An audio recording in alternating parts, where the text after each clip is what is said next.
ये जो लेंथ है ये वाली एल, और ये डेल्टा एच।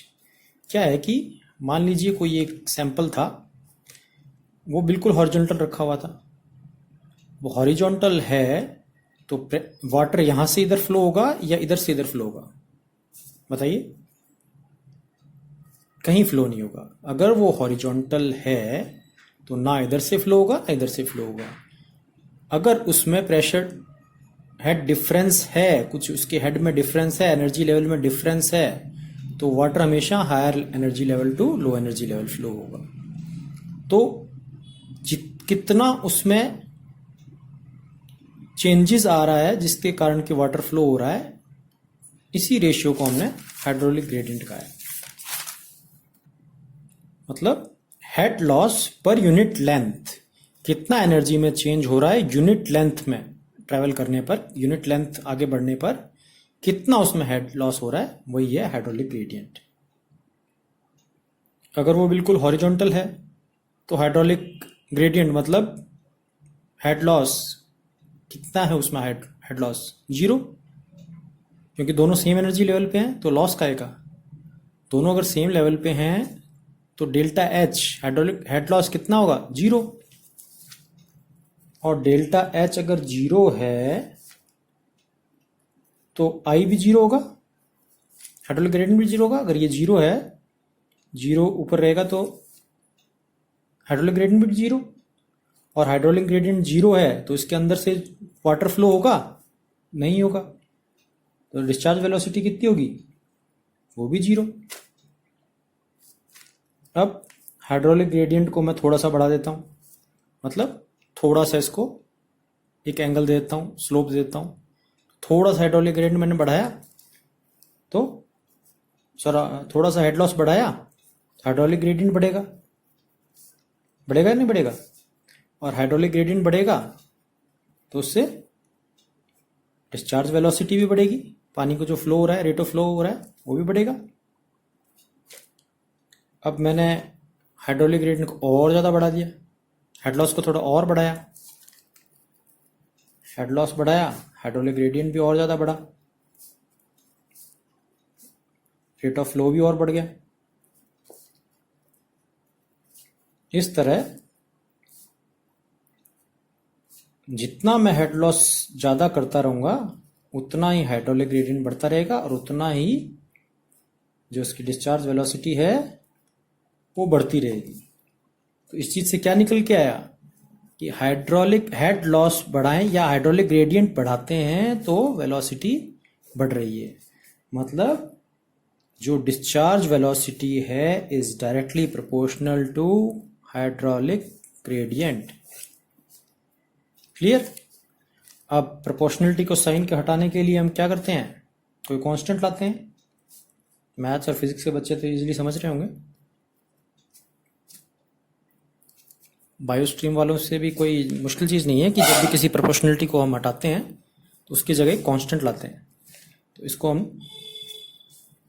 के से डिनोट करते हैं, जहां के क्या है, इसको बोलते हैं हम कोफिशिएंट ऑफ परमिएबिलिटी, या कई जगह इसको बोलते हैं हाइड्रोलिक कंडक्टिविटी, जिसकी यूनिट क्या होती है, मीटर पर सेकेंड या सेंटीमीटर पर सेकेंड, जो भी, मीटर पर डे, कुछ भी।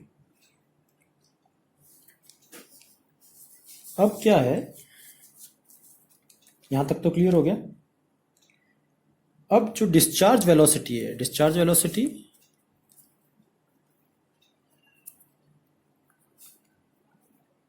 ये वाली, जिस वेलोसिटी से वाटर डिस्चार्ज हो रहा है उस पर्टिकुलर सैंपल से, इस सैंपल से जिस वेलोसिटी से वाटर डिस्चार्ज हो रहा है।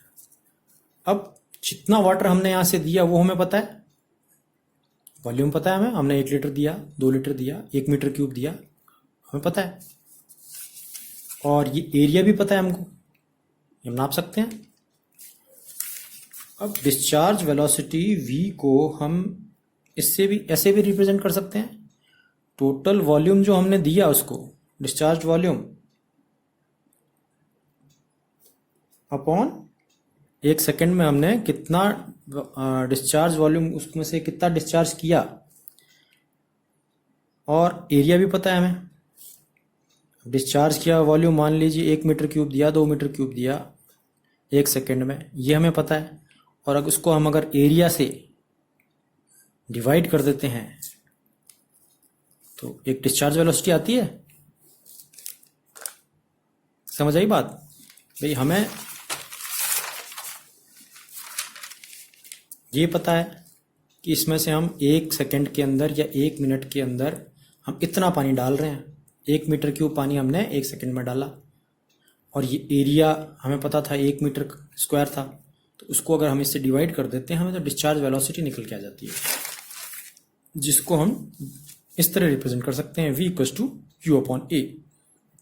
अब इस v की वैल्यू को यहाँ डाल देते हैं अपन, तो क्या हो जाएगा, q upon A equals to K I, या q इक्वल्स टू के आई ए।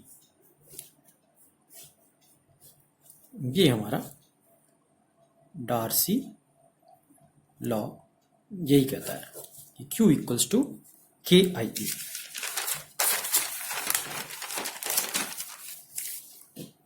जहां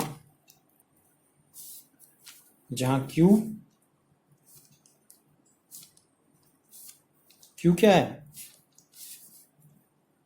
डिस्चार्ज पर यूनिट टाइम, मतलब 1 यूनिट टाइम के अंदर कितना वॉल्यूम ऑफ वाटर हमने डिस्चार्ज किया, मीटर क्यूब पर डे, इसकी यूनिट हो सकती है metre cube per minute. K coefficient of permeability,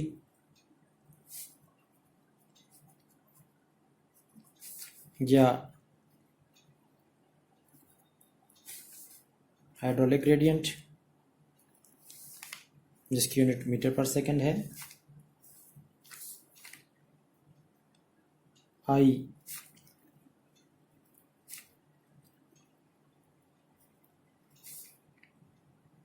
hydraulic gradient, sorry hydraulic conductivity है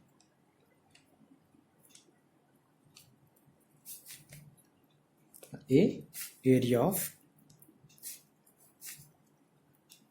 क्रॉस सेक्शन।